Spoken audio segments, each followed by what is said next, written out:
그 한미 금리 격차가 벌어지는 것은 이제 어쩔 수 없을 겁니다. 그나마 다행스러운 것은 금리 격차가 환율에 자극을 주는 부분은 안정된 측면이 있다라는 측면에서 통화 정책이 조금 유연해질 가능성은 있는데요. 다만 이게 경기를 부양하는 효과가 있느냐에 대해서는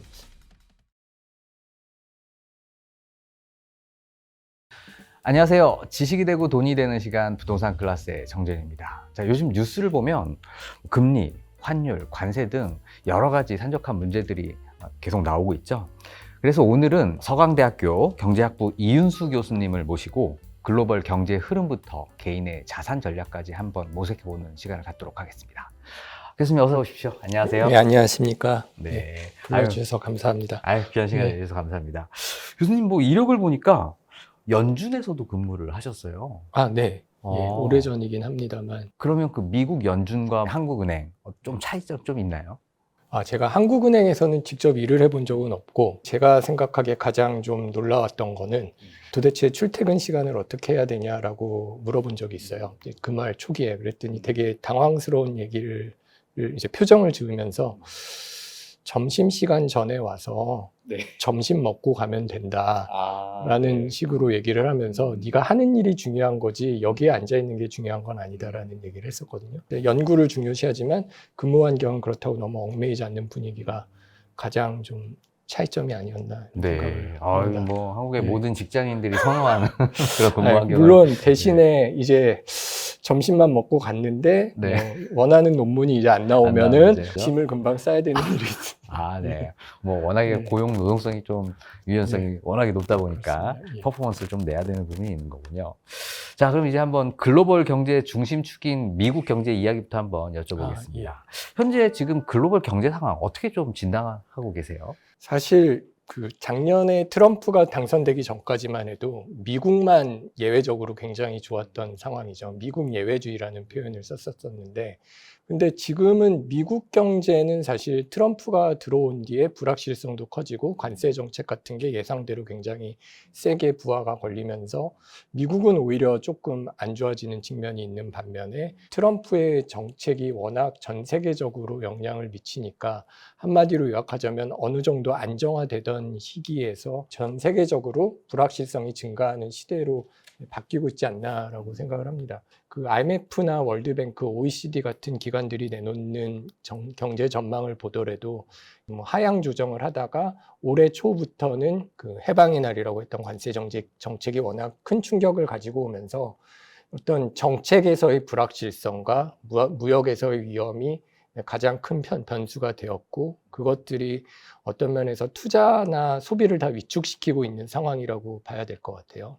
네. 결국 이제 저희 구독자분들이 이런 게 궁금할 것 같아요. 지금 불확실성이 굉장히 심한데 이거 언제쯤 없어질까요?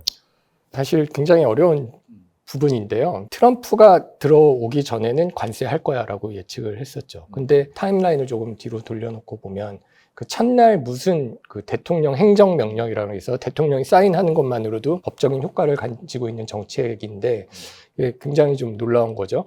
그런데 거기에다 무엇을 할 거냐라는 것에 당연히 관세가 들어갈 거라고 생각을 했는데 뭐 이민 같은 것은 사인을 했지만 관세는 안 했어요. 그래서 굉장히 시장에 안심을 했다가 정책이 관세에 대한 게 계속 나오기 시작하고 해방의 날에 관세 정책을 내세운 것도 예상보다 수치를 훨씬 뛰어넘었거든요. 그것을 유예를 하죠. 유예를 했죠. 그래서 이게 협상의 도구로 쓸 거다라고 예측했던 게 어느 정도 맞는 측면은 있습니다만 그렇게 유예 기간을 주고 협상이 마냥 늘어지지 않도록 이때까지는 유예니까 그 전에 니네들이 내놓을 건 다 내놔야 돼라는 식으로 협상을 하고 있는 것처럼 보이고요.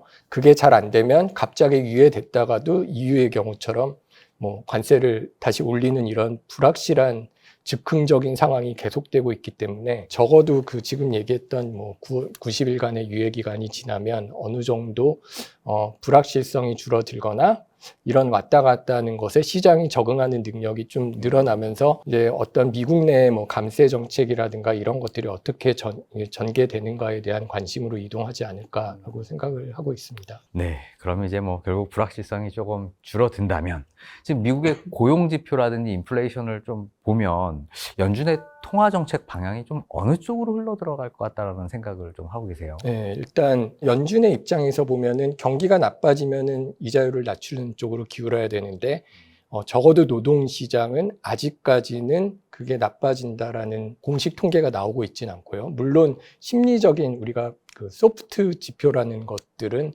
조금 안 좋아지는 것들이 나오지만 실제로 공식적인 뭐 실업률이라든가 이런 거에서 노동시장이 나빠지고 있다라는 것은 눈에 띄게 보이지 않는 상황에서 인플레이션 기대는 많이 올라간 상황입니다. 그 인플레이션 기대가 올라가는 거는 사실 1970년대 인플레이션을 잡았을 때 조금 섣불리 통화 정책을 완화하는 것으로 선회했다가 인플레이션이 다시 폭발적으로 증가하는 그런 교훈이 있는 상황에서는 경기가 조금 더 망가져도 인플레이션을 잡는 게 맞다라는 식으로 지난 2년 동안의 통화 정책이 이루어졌고요. 그런 기조는 바뀌지 않을 가능성이 높기 때문에 인플레이션에 대한 위험성이 남아있는 상황에서는 연준이 통화 정책과 관련해서 이자율을 낮추는 속도는 뒤로 갈 확률이 앞으로 당겨질 확률보다는 사실 높은 게 사실이고요. 그 정도도 조금 그렇게 높지 않을 것이다, 크지 않을 것이다라는 게 최근에 연준이 내놓은 Summary of Economic Projection이라고 점도표를 포함하는 경제 예측에도 이제 나타나고 있습니다.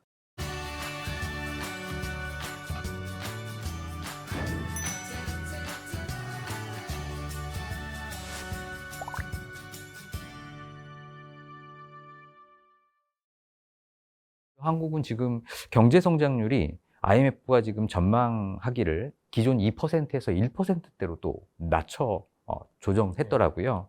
현재 한국 경제 성장률 좀 어떻게 좀 진단하고 계세요? 사실 작년에 잡았던 수치에서 올해 한번 낮추고 그거를 이제 1% 밑으로 낮췄는데 사실 1분기에 마이너스 성장이 나온 상황에서 올해 1% 이상의 성장을 기록하기는 조금 쉽지 않을 거라고 생각을 합니다. 그 다음에 KDI도 0.8의 숫자를 냈고 다른 뭐 투자은행들 같은 경우는 사실 0.67 뭐 더 낮은 숫자들도 있습니다. 이게 이렇게 된 데는 다른 나라들은 트럼프 관세의 영향만 있었다면 우리 같은 경우는 대내적인 어떤 정치적인 불확실성이 내수에 영향을 미쳤고 수출도 영향을 받으면서 이게 잠재 성장률을 뭐 우리가 한 2%는 돼야 된다고 생각을 하는데 그것을 이제 크게 밑도는 결과가 나왔고요. 관심 있게 봐야 되는 것은 우리가 장기적으로는 성장률이 계속 떨어지는 추세에 있습니다. 저성장 국면에 들어왔다는 얘기는 2010년대부터 나왔던 얘기거든요. 특히 우리가 저출산 문제도 사실은 인구가 적으니까 당연히 생산 능력이 떨어지기 때문에 생산력이 줄어드는 문제도 있지만 앞으로 성장이 안 될 거기 때문에 애를 안 갖기 때문에 이런 악순환이 되는 측면도 있거든요. 그런 측면에서 본다면 이 저성장 국면을 벗어나는 것은 쉽지 않을 수도 있다라는 우려를 좀 해봐야 될 것 같습니다. 네, 결국 뭐 경기를 진작시키기 위해서는 지금 현재 한미 금리 격차가 2% 차이인데 금리를 낮추는 통화 정책은 좀 쉽지 않지 않을까라는 생각도 들기도 하고 아니면 뭐 추경을 통해서 재정 정책을 통해서 좀 경기 부양을 할 것 같다라는 느낌도 들기도 하는데요. 교수님 봤을 때는 통화 정책과 재정 정책 어떤 게 좀 효과적이고 그게 이제 내년에 우리나라 경제 성장에 어느 정도 좀 영향을 좀 미칠 수 있을지 어떻게 좀 보고 계세요? 일단은 경기가 일시적인 충격에 의해서 일시적인 불황이 왔느냐 아니면 장기적인 저성장이냐는 구별을 해야 되고요. 지금은 사실은 두 가지가 다 있다고 봐야 되는 상황입니다. 이게 저성장 국면에서 성장률이 낮아지는 와중에 대외적인 충격과 정치적인 불확실성으로 그나마 낮은 잠재 성장률 밑으로 성장률이 떨어져 있는 상황에서는 사실 재정과 통화 정책이 좀 더 둘 다 완화적으로 쓰여지는 게 맞고요. 근데 말씀하신 대로 그 한미 금리 격차가 사실 미국은 통화 금리를 낮추는 속도를 낮추고 있는 상황에서 금리 격차가 벌어지는 것은 이제 어쩔 수 없을 겁니다. 근데 그나마 다행스러운 것은 그동안 금리를 낮추는 것에 발목을 잡았던 환율 문제가 그 원화 약세 현상이 오는 것에 대해서는 좀 우려를 놓는 상황이기 때문에 어느 정도 금리 격차가 환율에 자극을 주는 부분은 안정된 측면이 있다라는 측면에서 통화 정책이 조금 유연해질 가능성은 있는데요.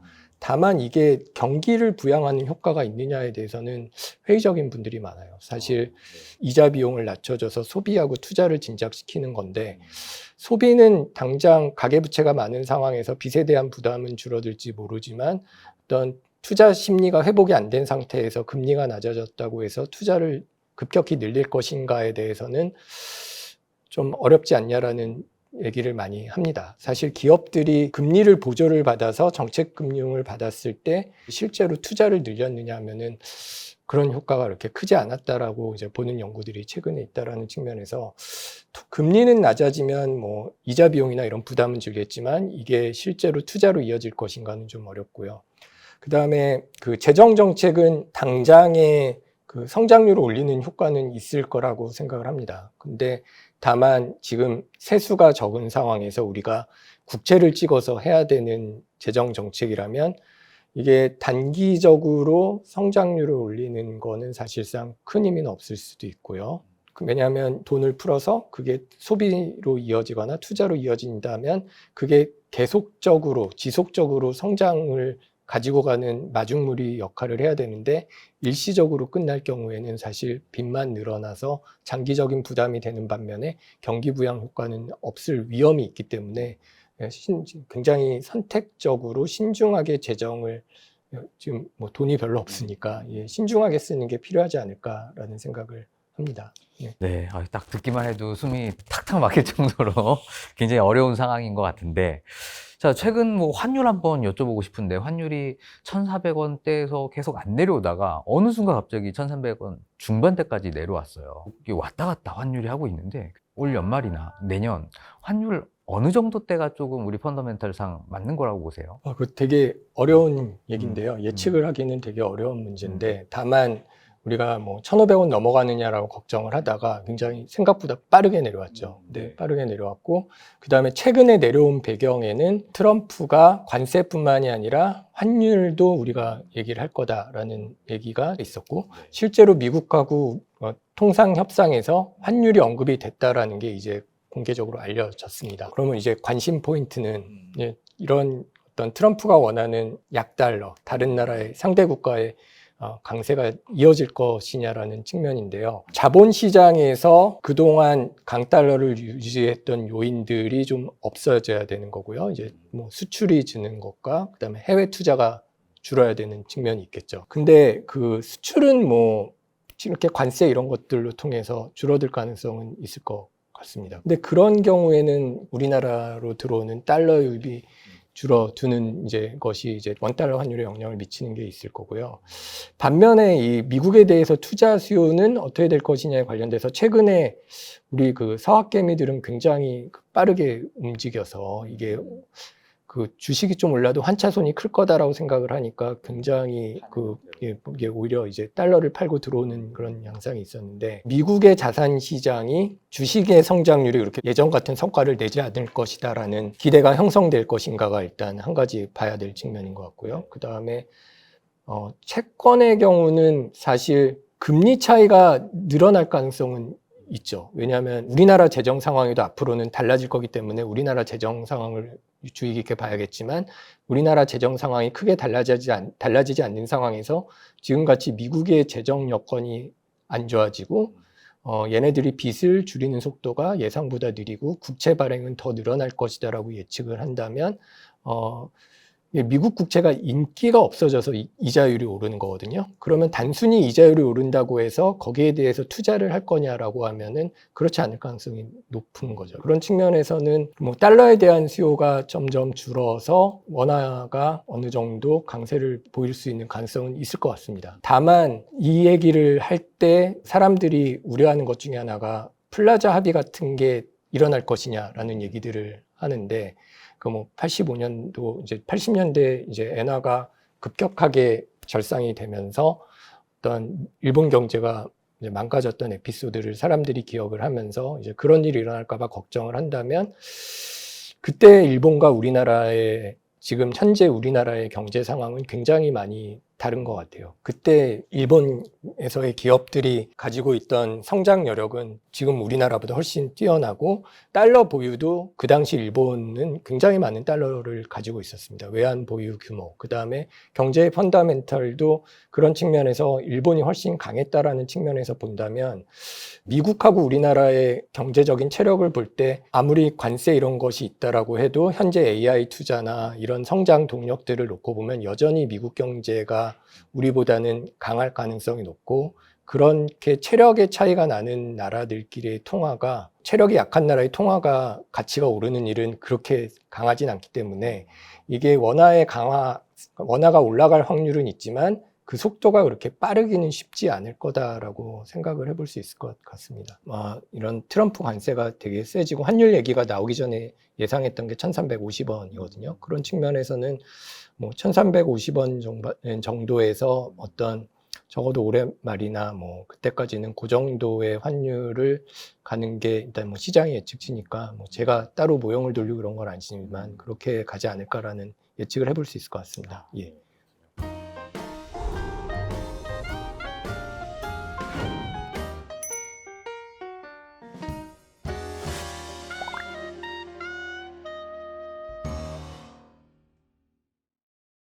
교수님이 봤을 때 우리나라 한국 경제 가장 취약한 고리는 뭐라고 생각하세요? 예를 들어서 뭐 내수 침체인지 아니면 대외 수출 악화인지 이런 어떤 금융의 상황인지 어떤 게 가장 우리나라의 가장 크리티컬한 그런 포인트가 될까요? 우리가 내수 시장이 작은데도 불구하고 이렇게 세계에서 굉장히 규모가 큰 경제로 성장할 수 있었던 거는 수출이잖아요. 그래서 수출 의존도가 큰 것은 뭐 약점이 될 수도 있지만 강점이기도 하기 때문에 저희가 그거를 뭐 완전히 취약한 고리라고 보기는 좀 어려울 것 같고요. 다만 우리가 가진 산업들이 굉장히 좀 경기를 많이 타는 산업들입니다. 반도체라든가 자동차라든가 그다음에 뭐 2차 전지, 화학 이런 것들이 호황일 땐 굉장히 좋지만 불황일 때는 더 타격을 많이 받는다는 측면에서 경기 변동에 좀 취약하다라는 것은 인정을 해야 될 것 같고요. 그다음에 지금 우리가 겪고 있는 가장 큰 문제는 사실 수출 의존도가 크다 보니까 어떤 수출 시장에서 타격을 받으면 그게 내수에서 어느 정도 버텨줘야 되는데 그거를 못하고 있다라는 거죠. 이제 수출 기업에서 들어오는 돈이 적으니까 그게 내수로 떨어지는 효과도 이제 적어지고 그 결과적으로 우리 국민들의 상당한 수가 자영업에서 종사를 하는데 내수 침체로 자영업이 어려워지면 이게 또 다른 소비 진작으로 이어지지 않는 어떤 내수의 구조적 약점이 굉장히 크다라고 생각을 하고요. 이런 측면에는 우리가 자영업 중심의 경제 구조도 있지만 이 가계부채 이런 것들이 크다 보니까 소비에 좀 제약을 받고 있다라는 측면을 조금 고려를 좀 해봐야 될 것 같습니다. 그리고 이렇게 내수가 이렇게 취약하게 된 거에는 자영업자 중심의 경제 구조도 있지만 건설업에 의존하는 측면도 좀 큰 것 같아요. 이번에 경기가 왜 이렇게 나빠졌는가를 볼 때 사실 건설업 경기가 빠진 게 굉장히 큰데 이 건설업도 반도체나 자동차 산업에 못지않게 굉장히 사이클을 경기를 많이 타는 산업인데 특히 우리 같은 경우는 부동산에 집중이 되어 있고 최근엔 특히 돈이 생산적인 데로 간다기보다는 건설업에 치중이 됐고 어떤 우리가 PF 얘기를 많이 했는데 이런 PF 사태 같은 데서 봤듯이 무리한 투자가 일어나고 이런 부동산 쏠림 현상이 어떤 면에서는 위험 관리보다는 어떤 되게 큰 이윤을 쫓는 데 쏠리다 보니까 이게 부동산과 엮여서 어떤 건설업의 호황과 불황을 가지고 오고 이게 지금같이 불황이 수출 시장과 겹쳤을 때는 어떤 경기 침체를 다 악화시키는 역할을 하지 않았나라는 생각을 해볼 수 있을 것 같습니다. 네. 결국 뭐 부동산 시장에 이제 자금이 많이 몰리면서 경기 변동성에도 더 많이 이제 영향을 줬다. 이런 뜻으로 이해를 했는데요. 만약에 교수님이 정책 결정권자다라고 만약에 생각을 하신다면 지금같이 이렇게 불확실성이 강한 시대에 우리나라가 취할 수 있는 가장 현실적인 대응 방안 어떤 걸 하실 것 같으세요? 외환 시장은 사실 어떤 면에서는 정책적으로 안정적으로 유지된 측면이 없지 않은 것 같아요. 이게 12월 이후에 국회에서 일어났던 일들을 생각을 해보면 뭐 통과돼야 할 법들이 굉장히 오래 걸리고 여야가 합의가 안 되고 이런 일들이 있었는데 그런 정치적 불확실성을 고려를 해보면 물론 환율 시장의 변동은 있었지만 그건 대외적인 요인이 컸던 거고 그런 대외적인 요인과 대내적인 요인이 있었을 때 그 변동성이 그렇게 크지 않았다라고 저는 생각을 하거든요. 그거는 어떤 통화 당국, 그러니까 한국은행과 기재부의 어떤 외환 유동성을 확대하는 정책 같은 것이 국회를 통하지 않고도 이렇게 자연스럽게 돌아갈 수 있도록 어떤 독립적인 정치에서는 독립된 시스템이 있었기 때문에 어떤 단기적인 외환 유동성 공급을 하는 거는 상대적으로 잘 됐다라고 생각을 하고요. 다만 지금 말씀하신 것처럼 어떤 환율이 계속 오르거나 아니면 앞으로 이게 원달러 환율이 강세를 보이면서 원달러 환율이 이제 떨어지는 경우를 근본적인 문제가 될 것이냐라고 고민을 한다면 그거는 어떤 경제의 근본적인 이슈들, 펀더멘탈한 것들을 해결해야 되는 정책들이 좀 안정적으로 들어와야 될 텐데요. 그러기 위해서는 일단 금융 안정과 관련된 정책들이 일단 뭐 안정적으로 돼야 될 텐데 그런 부분은 뭐 한국은행이 이제 역할을 할 수 있는 부분이 충분히 있을 거라고 생각을 하고요. 다만 이런 것들이 해결이 잘 되기 위해서는 정치적인 불확실성이 이제 없어지는 게 되게 중요하고요. 그러니까 그 다음에 그 정책이 어느 정도 일관성이 돼야 된다고 생각합니다. 이게 정책의 일관성이 확보돼야지 사실은 우리가 뭐 AI가 뭐 신성장 동력이라고 할 때 거기에 대한 투자도 이제 지속적으로 이루어지고 이런 것들이 되지 않을까라는 생각을 합니다. 외환시장은 사실 변동성에 대응을 한다라는 측면에서는 저희가 가지고 있는 정책 툴이 뭐 나쁘지 않다라는 게 지난 12월 이후에 역설적으로 잘 보여졌다라는 생각이 들고요. 다만 이 경제의 펀더멘탈, 그 경제의 근본적인 체력을 해결하는 정책들이 확보가 되는 게 더 중요하지 않을까라는 생각을 합니다. 요즘에는 뭐 싸게 만든 나라에서 사갖고자 이런 거 대신에 그냥 자국에서 생산하고 뭐 공급망을 좀 다시 짜는 이런 뭐 탈세계화, 리쇼어링 이런 흐름들이 나오고 있더라고요. 이런 배경이 좀 있나요? 일단 탈세계화는 저희가 예전에 글로벌라이제이션, 세계화의 반대죠. 리쇼어링이라는 거는 중국에서 생산하던 거를 가지고 오겠다라는 거거든요. 극단적으로 반영이 된 게 미국 우선주의, 아메리카 퍼스트 공약을 이제 트럼프가 하고 이제 뭐 미국을 다시 위대하게 만든다라는 거 제 정책이 나온 그 배경을 보면 그 미국의 이제 러스트 벨트라는 지역이 있습니다. 이게 5대5 미국 지도를 보면 중부에 이제 5대5 연안이 있는데요. 이제 물이 있으니까 공장들이 거기서 발달하고 제조업이 컸던 데인데 그런 것들이 이제 글로벌화, 이제 세계화가 되면서 거기 있던 일자리가 중국으로 가고 멕시코로 가니까 거기 있는 사람들이 어려워지죠. 그래서 소득 불평등이 심해지고 이런 게 어떤 면에서 잘 사는 애들이 공장을 옮기고 이러면서 생긴 일이야 하면서 엘리트에 대한 반감도 생기기 시작하죠. 어떤 면에서는 그 세계화라는 글로벌화라는 것에 대한 피로감이 들어오면서 어떤 WTO 이후에 그 확장되었던 세계화가 이제 꺾이기 시작한 건데요. 그래서 사실 그런 세계화의 혜택을 많이 본 게 이제 중국이고요. 그래서 저희가 2000년대에 세계 지도를 갖다 놓고 미국이랑 중국 중에 너희 어디랑 더 무역을 많이 해? 그러면 거의 대부분 미국이랑 많이 한 나라가 이제 훨씬 많았는데 지금은 그 미국 주변의 캐나다랑 멕시코 이런 데를 제외하면 거의 대부분의 국가가 뭐 물론 영국 이런 데는 미국이랑 더 많이 합니다만은 대부분 이제 중국하고의 무역의 비중이 훨씬 높아졌죠. 그 얘기는 결국 미국에서 일자리가 없어졌다는 거고 그게 일자리가 없어지면 당연히 예전에 제조업에서 일했던 사람들이 어려움을 겪으니까 정치적인 불만이 세지고 이런 것들이 어떤 트럼프를 밀어주면은 좀 해결이 될 거다라는 식으로 바뀌면서 제조업을 가지고 오자라는 걸로 바뀐 거고요. 트럼프 정권이 지금 행정부가 얘기하는 거를 보면 이런 게 극단적으로 트럼프 일기 때도 있었던 현상인데 이런 게 최근에 극단적으로 나타나게 된 거는 사실 코로나 때가 되게 큰 역할을 했다라고 생각을 해요. 그때 생각을 해보시면 미국이 마스크를 못 만들어서 굉장히 어려움을 겪었지 않습니까? 우리는 되게 일회용 마스크 쓰지만 미국에서는 일회용 마스크 쓰기 되게 어려워서 이게 천 마스크 쓰고 다니는 거를 보셨던 게 기억이 날 텐데 그러니까 미국에서 이게 우리가 마스크조차 못 만드는 게 말이 되냐라는 얘기를 하기 시작하는 거죠. 그래서 지금 행정부에서 하는 얘기가 세계대전 때는 우리가 탱크 이런 거 전부 다 미국에서 만들었는데 지금은 전쟁을 하면은 아무것도 생산할 수 없는 경제가 됐다라고 생각을 하고, 이런 측면에선 이게 그야말로 싸게 생산하는 게 뭐 비용은 줄일 수가 있지만 안보에는 굉장히 치명적인 약점이 될 수 있다라는 측면에서 이런 그 리쇼어링에 대한 그 목소리가 점점 커진 것 같습니다. 네, 그렇군요. 이런 뭐 글로벌 공급망의 변화, 우리나라 입장에서는 어떻게 위기인가요? 아니면 기회라고 좀 볼 수 있을까요? 이거를 누구의 관점에서 봐야 되는가를 생각을 해봐야 될 것 같은데요. 사실 그래서 저희가 좀 최근에 봤던 것 중에서 놀라운 장면 중에 하나는 현대자동차 회장이 트럼프 옆에서 현대자동차가 미국의 공장을 이렇게 짓겠다라는 발표를 했던 거죠.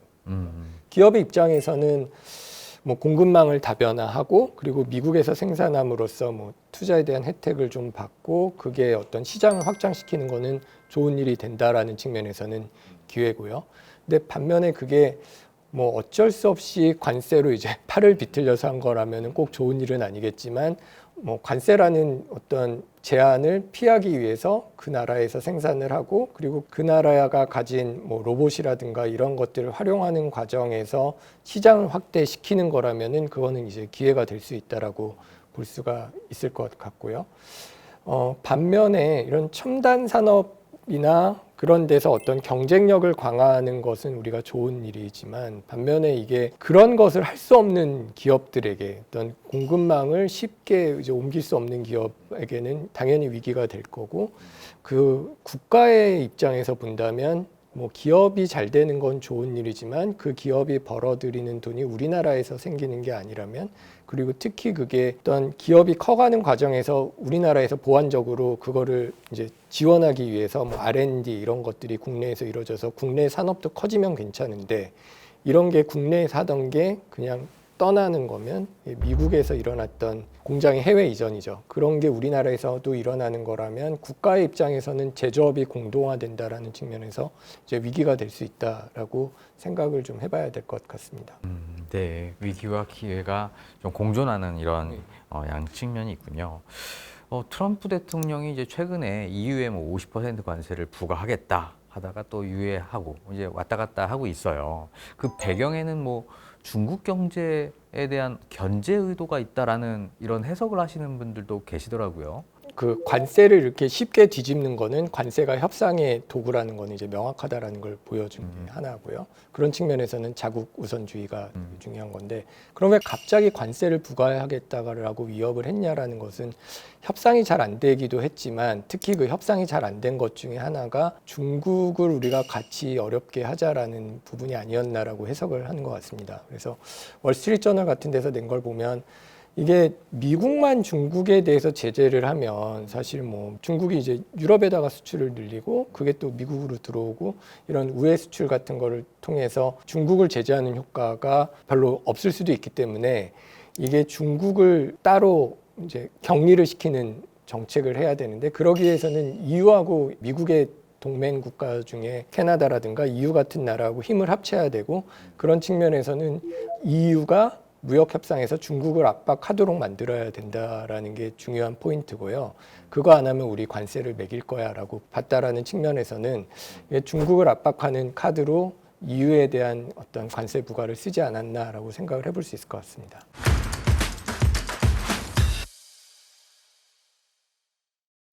자, 결국 뭐 우리나라는 그 강대국의 틈바구니에 속해 있죠. 뭐 미국이라든지 EU라든지 중국이라든지 뭐 기술 패권 전쟁도 지금 굉장히 많이 일어나고 있는데요. AI, 반도체, 배터리 같은 이런 산업군에서 한국은 어떤 전략적 위치를 고수하는 게 좀 유리할까요?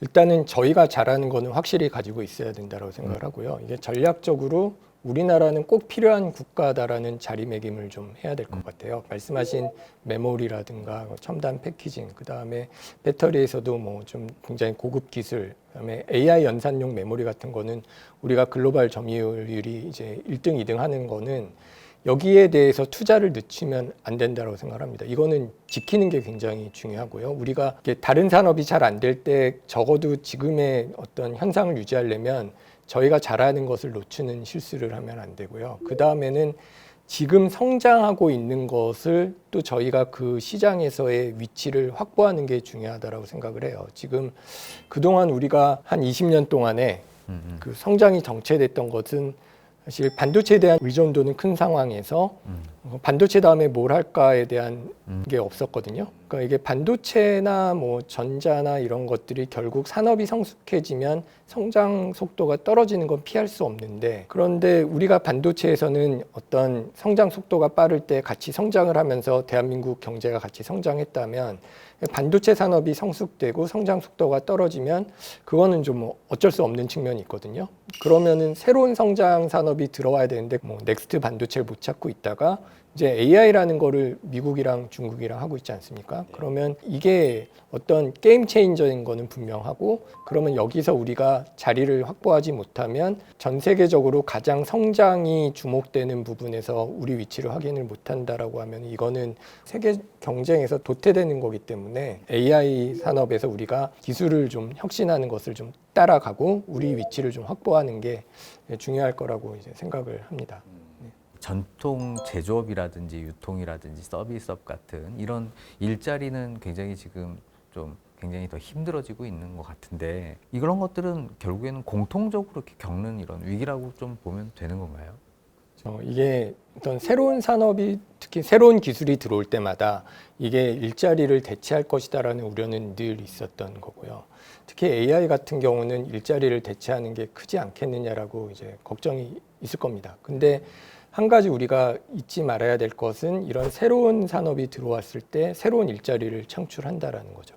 2025년, 30년 정도, 앞으로 5년 동안에 세계적으로 약 1.7억 개의 신규 일자리가 뭐 AI 뭐 이런 것들을 통해서 생긴다라고 생각을 하는데, 어떤 면에서는 성장을 하는 일자리를 만드는 산업에서 우리가 그거를 일자리를 대체한다라고 그런 걸 빨리 들여오지 않으면 없어지는 일자리는 결국 없어집니다.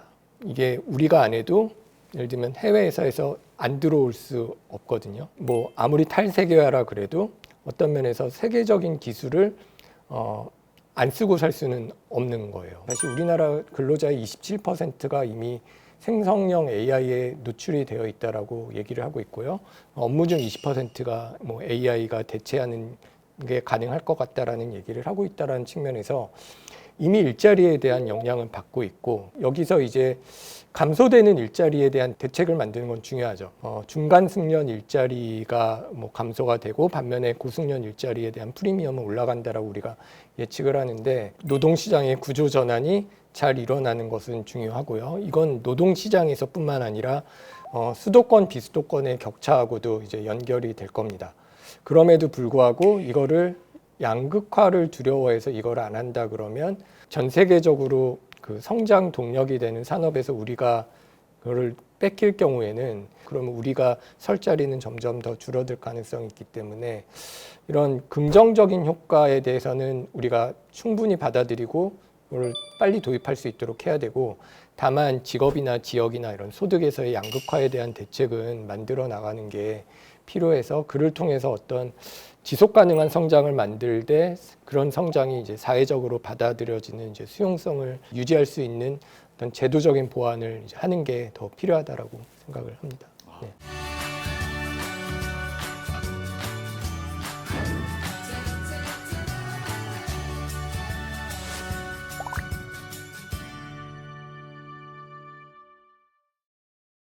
자, 요즘 뭐 우리나라 사회 보면 고령화, 또 일할 수 있는 이런 인구도 좀 줄어드는 게 문제인 것 같은데요. 이런 구조적인 변화 속에서 지속 가능한 생태계를 만들려면 어떤 고민이 좀 필요할까요? 이게 사실은 뭐 전통 제조업이나 유통산업 같은 것들이 말씀하신 대로 굉장히 힘들고 이게 구조적으로 여기서 일하는 사람들이 줄어드는 거는 피할 수 없을 거고요. 그 유통이나 그 도소매 같은 경우는 생산성 자체 수준이 굉장히 낮아요. 이게 그래서 유럽이나 아니면 심지어 뭐 중국에 비교해도 어떤 서비스업의 생산력이 되게 떨어져 있다라는 얘기를 하는데, 이런 거는 사실 특히나 지금 노동력이 줄어들고 이제 많은 사람들이 나이를 먹는 고령화에서 이제 인력 부족 문제가 심각해질 때 노동 생산성 저하가 어떤 산업의 전반적인 경쟁력을 약화시킬 수 있는 문제가 있기 때문에 일단 생산성을 높이는 게 굉장히 중요하고요. 이런 것들의 상당 부분은 디지털로 좀 전환을 하고 그리고 이제 노동력을 좀 더 효율적으로 쓰도록 이제 바꾸는 게 좀 필요하다라고 생각을 합니다. 근데 이건 결국은 영세했던 자영업자들한테도 어떤 디지털을 전환하고 어떤 기술 혁신을 가지고 오는 건데 야, 이게 그런 거 할 수 있으면 왜 자영업을 하고 있냐라는 얘기를 할 수 있을지 모르겠는데 지금까지 우리가 접했던 고령화랑 앞으로 우리가 겪을 고령화의 가장 큰 차이점은 지금부터 은퇴하시는 분들은 굉장히 고학력자예요. 대학을 졸업하고 굉장히 나름 하이텍 관련된 일을 하다가 은퇴하시는 분들이 되게 많기 때문에 이런 분들이 사업을 한다 그럴 때 기존의 굉장히 후진적인 어떤 영업 구조가 아닌 좀 더 뭐 혼자 일해도 생산성을 가지고 올 수 있는 이런 일을 하는 게 그분의 있던 임금도 굉장히 올라가고 어떤 그 산업의 성장력, 생산성도 올릴 수 있는 측면에서 생계형 자영업들 같은 것들은 디지털이 전환되고 전반적으로 산업이 어떤 생산성을 올리는 것도 같이 가야 된다라고 생각을 합니다. 자, 교수님, 한국의 주식시장과 미국의 주식시장 어떻게 좀 보시나요?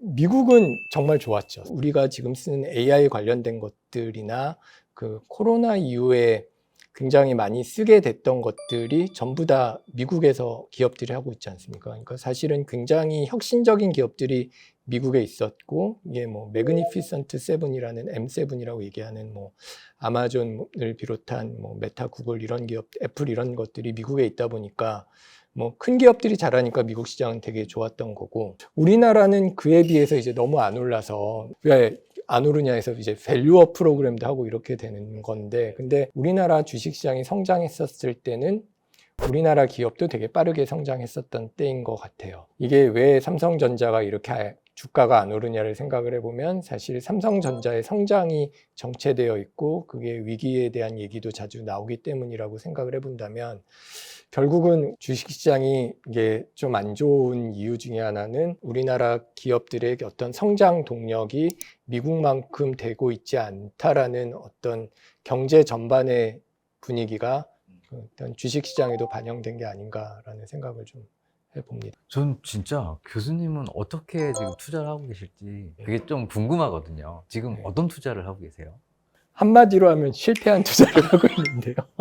아, 이런. 예. 네.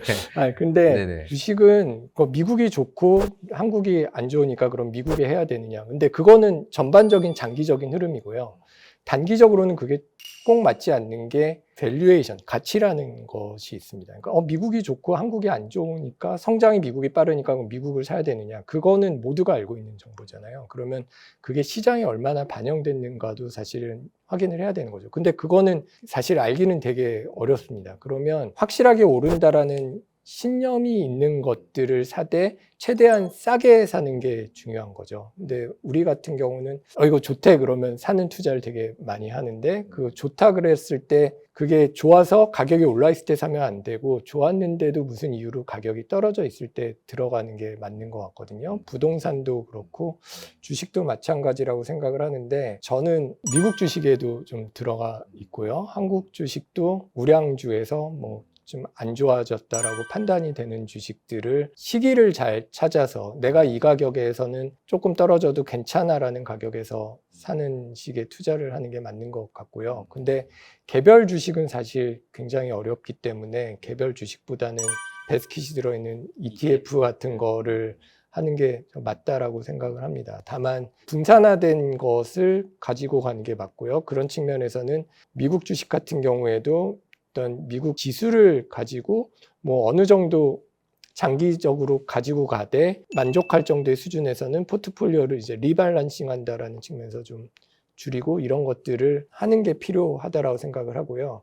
주식은 그렇고 지금 같은 때는 채권 같은 것이 좀 오히려 좀 관심을 가져야 된다라는 생각은 드는데 어느 나라? 한국 아니면 미국? 근데 어느 나라보다도 기간이 저는 더 중요한 것 같아요. 단기채냐 장기채냐. 금리가 내려갈 거야 라고 할 때 사람들이 생각했던 게 금리가 내려가면 당연히 채권 가격이 올라가지, 이제 경제학을 좀 하시는 분들은 그렇게 생각을 했습니다. 근데 미국이 금리를 드디어 낮추기 시작하면서 알게 된 현상은 미국이 단기 금리는 낮추지만 장기 금리는 올라가더라. 근데 많은 사람들이 장기채 투자를 했죠. 오히려 금리가 장기 금리는 올라가면서 어떤 손실을 본 경험들이 많은데, 단기 금리가 내려간다고 해서 장기 금리도 같이 내려가는 거는 아니다라는 현상에 대한 이해가 좀 부족을 했던 것 같고요.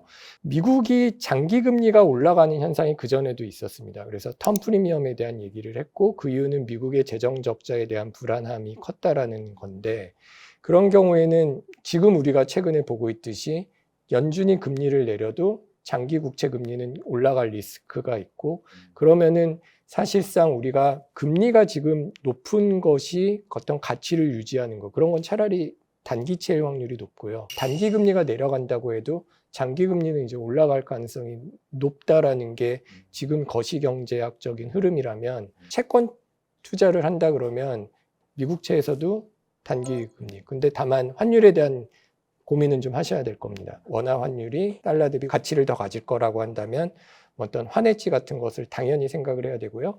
반면에 우리나라 같은 경우도 장기 국채보다는 단기적으로 금리가 내려갈 거라고 예측을 한다면 단기채에 대한 투자를 해서 그나마 지금의 높은 금리를 뭐 예금이라든가 채권에서 가지고 온 게 맞고, 그래도 이자율이 이렇게 높다라고 해도 인플레이션 생각하면 다 까먹는 거 아니야 라고 생각을 한다면 물가랑 연동된 채권 같은 것을 어느 정도는 가지고 가시는 게 맞을 것 같아요. 가장 중요한 거는 종목으로 성공을 하는 건 일종의 도박성이 없지 않습니다. 결국은 비중을 자기가 관리를 잘하고 글로벌 분산 투자를 하는 게 중요하다고 생각을 합니다. 우리나라 주식은 상대적으로 안 올랐고 미국 주식은 상대적으로 많이 올랐다라는 측면에서는, 미국 주식은 밸류에이션 측면에서 고평가 문제가 있을 수 있고요. 단기적으로. 물론 장기적으로 계속 오르는 거가 있다는 측면에서 투자를 하고 있는 거는 필요하겠지만, 반면에 우리나라 주식은 그동안 어떤 면에서 인기가 없었다면 저평가됐을 가능성이 있기 때문에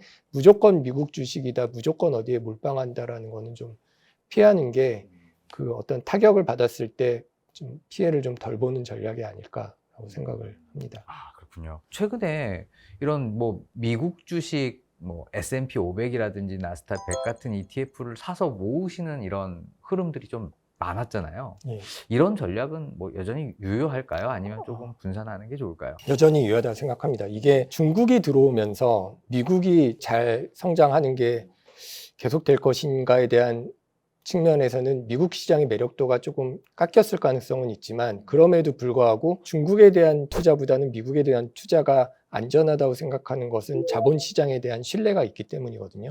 경제 성장과 관련돼서는 여전히 가장 성장이 빠를 것으로 기대되는 시장이고, 지금까지 역사적으로 봤을 때 가장 성장이 높았던 시장을 배제하는 것은 좀 문제가 있고, 다만 밸류에이션에 대한 우려를 생각을 한다면 꾸준하게 그거를 가지고 가면서 시기적으로 분산시켜서 적립식으로 하는 거는 필요하다라고 생각을 하고요. 이제 종목뿐만이 아니라 어떤 투자 시점도 분산시키는 것이 되게 중요하고요. 우리나라 투자는 상대적으로 그동안은 있고 있었지만 저평가될 가능성이 있으니까 이제 미국에서의 분산뿐만이 아니라 글로벌한 분산 투자의 관점에서 어느 정도 이제 추가적으로 고려를 해보는 것을 고려해야 된다라는 말씀입니다.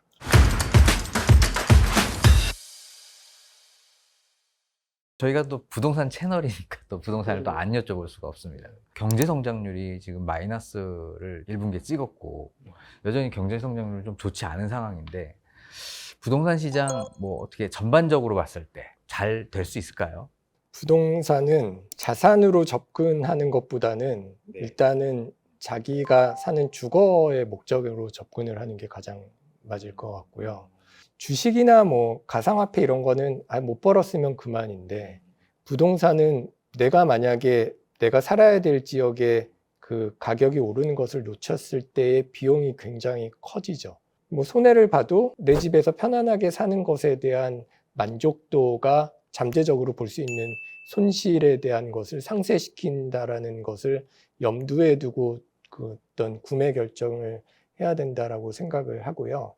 그다음에 시장의 관점에서는 이게 너무 자산 시장화돼서 좀 어려운 것 같습니다. 가계부채도 그렇고 이런 것들이 결국은 부동산을 사려는 수요로 인해서 뭐 가계부채도 늘고 가격도 오르는데, 특히나 우리나라는 부동산을 내가 사는 주거의 요건에서 산다라기보다는 가격이 오르는 것이 메릿이 되는 것을 중요시해서 산다라는 문제가 있거든요. 근데 이거는 어쩔 수 없는 측면이 있는 것 같아요.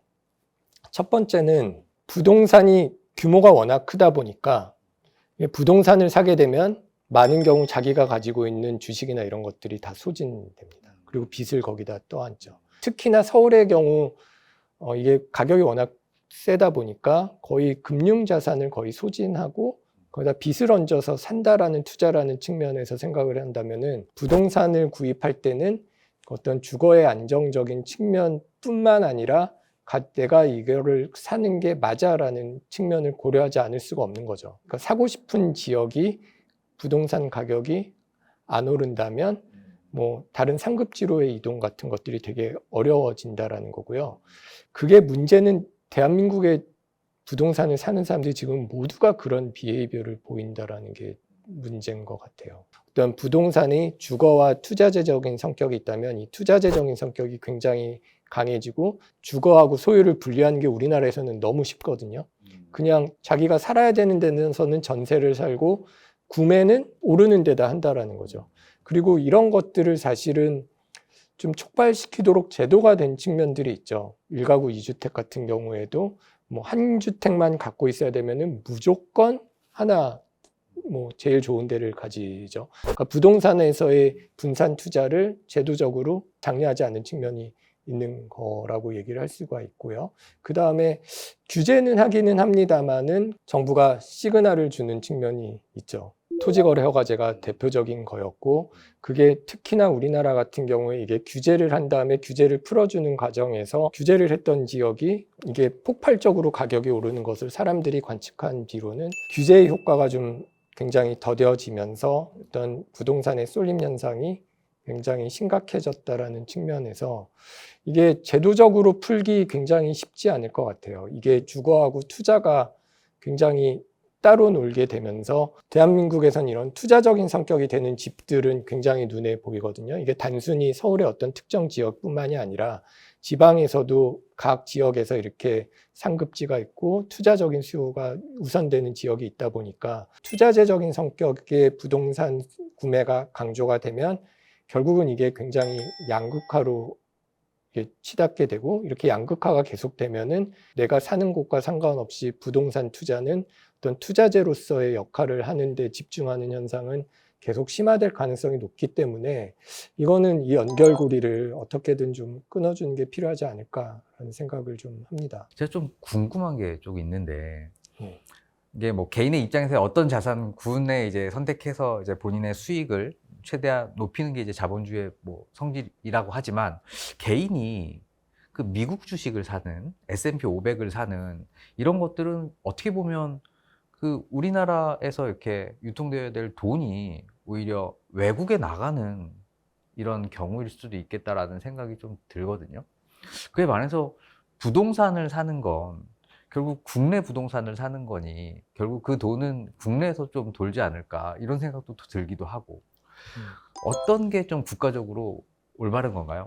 굉장히 어려운 측면인데요. 근데 어찌됐든 간에 해외 주식의 경우 이제 해외로 돈이 나가서 우리나라의 어떤 자본시장이 위축된다 그러면 좀 문제가 되겠죠. 근데 그거를 제도적으로 해외 주식에 투자하지 마라고 막기에는 좀 어려운 측면은, 어찌됐든 간에 우리나라 국민이 부유해지면은 뭐 그거를 이제 와서 어차피 결국은 쓴다 그러면은 자본시장은 좀 위축되는 측면은 사실은 어떤 우리나라 기업이 주가가 제대로 시장에 반영돼서 주가가 올라갈 수 있도록 풀어서 우리나라 주식시장을 매력적으로 만드는 게 답이지, 해외 주식을 근본적으로 막는 거는 더 이상은 좀 답이 아니지 않을까라는 생각이 들고요. 근데 부동산에 대한 투자는 개인이 과연 행복해지는가와 관련돼서 투자처럼 내가 가지고 있는 집을 집값이 오르고, 그 다음에 그거에 대한 투자 수익이 나온다 라고 하면 괜찮은데 그거는 되게 쉽지가 않아지는 측면이 있는 게 내가 투자 수익이 오르지만 다음에 사야 되는 집의 가격도 오르는 문제가 있거든요. 자기가 살 수 있는 집을 최대한 빚을 내서 사서 뭐 성공하면 좋지만 실패했을 때는 굉장히 문제가 되는 거고요. 그 다음에 이게 성공을 한다 그래도 빚에 대한 부담 때문에 어떤 측면에서는 자기가 생활이 굉장히 힘들어져서 만족도가 떨어지고 그렇다고 해서 자기가 그 다음에 가는 집은 여전히 비싸기 때문에 이게 자기가 그거를 팔고 터는 순간이 아니고서는 이 부동산에서 얻는 수익이 어떤 해외 주식에서 팔아서 어떤 돈을 버는 것과 같이 이렇게 쓸 수 있는 돈이 되는 거는 쉽지 않은 측면이 있고요. 결과적으로 이렇게 부동산이 올라서 국민들이 모두 부동산에 대한 투자가 쏠릴 때 생기는 문제는 가계부채에 대한 부담으로 소비를 줄이는 것뿐만 아니라 그래서 내수를 위축시키죠. 그 생산적으로 가야 될 돈이, 그러니까 기업이 투자를 하고 공장을 짓고 일자리를 창출해야 되는데 쓰여야 될 돈이 부동산에 쏠리는 문제를 낳습니다. 이게 은행들이 대출도 가계대출에 대한 수요가 있을 때는 좀 더 안정적이기 때문에 가계부채를 선호하고 결과적으로 기업에 가야 될 돈을 줄이는 대출 시장에서의 위축이 일어나고요. 그 다음에 기업도 내가 이거를 어떤 산업에 투자해서 이 기계를 통해서 물건을 만드는 것보다 옆에 있는 공장 부지를 사서 이게 땅값이 오르는 게 더 투자가 된다라고 생각을 하면 생산적인 데다 투자를 해서 일자리를 늘리는 것보다는 부동산에 대한 투자를 늘리게 되고 이렇게 해서 전반적으로 부동산에 대한 투자가 늘어나는 것은 자본이 효율적으로 쓰이지 않는다라는 문제가 하나고 부동산이 만약에 지금처럼 계속 오르는 게 아니라 자산 시장의 불안이 부동산 가격 하락으로 이루어질 경우에는 지금 대한민국의 모든 국민이 부동산에 대한 투자를 무리하게 한 상황에서 집값이 떨어졌을 때 감당할 수 없는 그 타격이 올 수 있기 때문에 부동산에 대한 투자는 특히 빚을 내서 하는 투자가 이렇게 몰리는 거는 자산 가격이 급락했을 때 담보가치 하락을 통해서 경제 위기로 이어질 가능성을 높이기 때문에 바람직하다고 보기는 좀 어려울 것 같아요. 네. 예, 교수님 말씀 들어보니까 이제 잘 좀 이해가 되는 것 같은데 최근에 이제 한국은행 총재가 이자율을 낮추면서 부동산 시장을 좀 자극할 것 같은 우려를 또 말씀을 또 해주셨어요. 부동산 가격이 계속 오르면 주거 비용이 상승한다는 진짜 이런 악영향이 좀 있을 것 같아요. 이런 부분을 좀 막을 수 있는, 그래도 좀 완화시킬 수 있는 이런 정책이 좀 있나요? 제가 적합한 표현인지 모르겠는데 지금 사람들이 원하는 지역에 내가 살건 안 살건 집을 사는 문제가 있는 거잖아요. 부동산 가격이 투자자로 인해서 오르는 거라면 투자 수익에 대해서 최대한 뭐 과세를 하든 이거는 이거 보유하는 거랑은 별개의 문제입니다. 보유하고 있는 것과 상관없이 부동산에 대한 투자에서 오는 수익을 줄이는 방법, 그리고 이제 주거하고 실제로 실거주하고 분리가 됐을 때 지금 우리나라 같은 경우는 그게 대표적인 현상이죠. 물론 그 1가구 2주택을 제한을 한다면 임대는 누가 할 것이냐라는 문제가 있기 때문에 뭐 다주택제에 대한 규제를 하는 건 사실 굉장히 조심스럽게 접근을 해야 된다고 생각을 합니다. 하지만 이게 거주하고 분리된 경우는 투자라고 보는 게 맞을 것 같거든요. 그거에 대한 거는 조금 과세를 조금 늘리는 거를 좀 고민을 해볼 수도 있겠죠. 그래서 적어도 실수요자가 있는 데에서는 실수요자가 어떤 살 수 있는 여건을 낮출 수 있도록 만들어야 되고, 그러기 위해서는 실수요자가 많은데 들어오는 투자적인 부동산 수요는 최대한 억제시켜주는 게 맞다라고 생각을 합니다. 그 수도권 집중 현상을 일자리를 분산시켜서 하는 거는 어떤 실수요자를 줄여주는 정책이고 그것을 당연히 해야 되고 하고 있다라고 생각은 합니다만은 그 외에 실수요자가 몰려 있는 곳에 대해서 부동산에 투자적인 수요가 들어오는 것도 더 우선적으로 분산시킬 수 있도록 제도를 만드는 게 필요하다고 생각을 합니다. 부동산은 대한민국 국민이 목숨 걸고 하거든요. 정책을 하시는 분들은 뭐 그렇게 하기가 쉽지 않습니다. 그렇기 때문에 정책이 국민을 이기는 게 쉽지 않은 것이 부동산과 교육인데 부동산 정책은 그런 측면에서 좀 더 심각하게 고민을 해서 만들어져야 되지 않을까라는 생각을 합니다. 네, 참 교수님이 봤을 때도 어려운 문제인 것 같다는 생각이 어렵습니다. 드네요. 제가 네. 함부로 말하기 어려워요. 그럼 네가 한번 해봐 하면 쉽지 않나요? 근데 저보다 전문가들이 있기 때문에 전문가들이 뭐 좋은 아이디어를 내시지 않을까. 그리고 그 얘기들을 좀 들어서 정책이 돼야 되지 않을까 생각합니다. 네.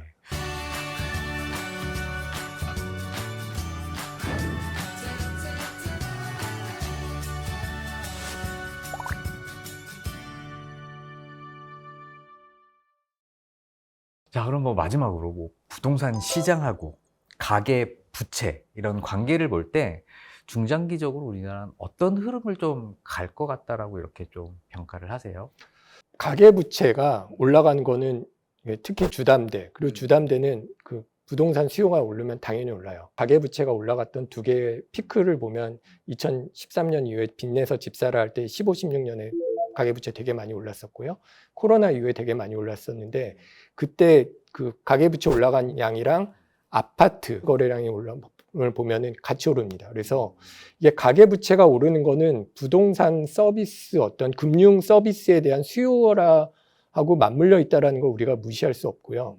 그리고 이거를 그래서 억제를 하기는 합니다만 무조건 억제하는 건 사실 어떤 실수요자에 대한 수요를 억제한다는 측면에서 꼭 바람직하다라고 보기는 어려워요. 이게 무슨 말씀이냐면 상급지에 대한 대출을 억제하고 고가주택에 대한 대출을 억제한 거는 사실은 현금을 가지고 있거나 아니면 기존에 자산이 많은 사람들에게만 부동산 투자를 열어주고 부모님은 자산이 없지만 부부가 같이 열심히 일해서 소득이 괜찮은 사람은 그 사람들이 원하는 지역에서 살 수 있는 권리를 없애줬다는 측면에서 바람직하지 않습니다. 지금 굉장히 수요를 억제하고 있기 때문에 어느 정도의 디레버리징이나 가계부채의 증가 속도가 줄어드는 것을 우리가 기대는 해볼 수 있을 것 같아요. 그럼에도 불구하고 가격이 오르는 시장에서는 가계부채가 줄어들기가 되게 어려워요. 특히 올해 초, 그다음 작년 이후에 어떤 고가주택에 대한 LTV 규제가 풀렸을 때 그 가계부채가 되게 많이 올랐는데 그걸 보면은 차주수가 는 게 아니라 그냥 그 똑같은 사람의 숫자들이 대출을 하는데 집값이 올라서 대출을 많이 한 거거든요. 그러니까 우리가 가계부채를 억제를 한다라는 것은 집을 사는 것도 억제를 해야 된다라는 측면에서 이게 가계부채를 직접적으로 억제하기는 되게 힘들고요. 결국은 이거를 잘 하게 하기 위해서는 공급이나 이런 시그널을 통해서 주택 가격이 좀 안정적으로 가고 무리하게 빚내서 투자하는 것을 자연스럽게 억제되는 분위기나 기대가 만들어지지 않고서는 부동산 가격과 부동산 수요가 오르는 상황에서 가계부채를 억제하기는 쉽지 않을 거다라는 생각을 합니다. 네. 마지막으로 저희 구독자분들께 개인의 어떤 이제 전략 같은 것들 좀 이렇게 했으면 좋겠다 이런 조언 혹시 있으시면 한 말씀 좀 부탁드리겠습니다. 저는 안정적인 자산 형성 전략을 가지고 가는 게 되게 중요하다고 생각을 하고요. 그러기 위해서는 꾸준하게 관심을 가지고 남의 말에 너무 귀 기울이지 않고 자기의 판단 기준을 가지고 그다음에 시장 상황에 잘 대응하는 게 중요하다라고 생각을 합니다. 제가 한 말에 대해서 너무 그걸 믿고 따르면 후회하는 일이 생길 수도 있다라는 주의이기도 한데요. 이게 투자 전문가들이 얘기하는 것들이 맞는 얘기일 수도 있지만 본인이 그게 사는 타이밍이 꼭 맞게 되지는 않을 수도 있거든요. 여유가 있는 자금에 대해서 장기적인 관점에서 좀 접근을 하는 게 중요하지 않은가라는 생각을 합니다. 네. 감사합니다. 도움이 되셨으면 좋겠습니다. 네. 도움이 너무 많이 됐습니다. 오늘 바쁜 시간 내주셔서 너무 감사합니다. 감사합니다. 불러주셔서. 네. 오늘 영상이 좋으셨다면 구독, 좋아요, 알림 설정 부탁드리고요. 다음에도 더욱 좋은 영상으로 찾아뵙도록 하겠습니다. 감사합니다.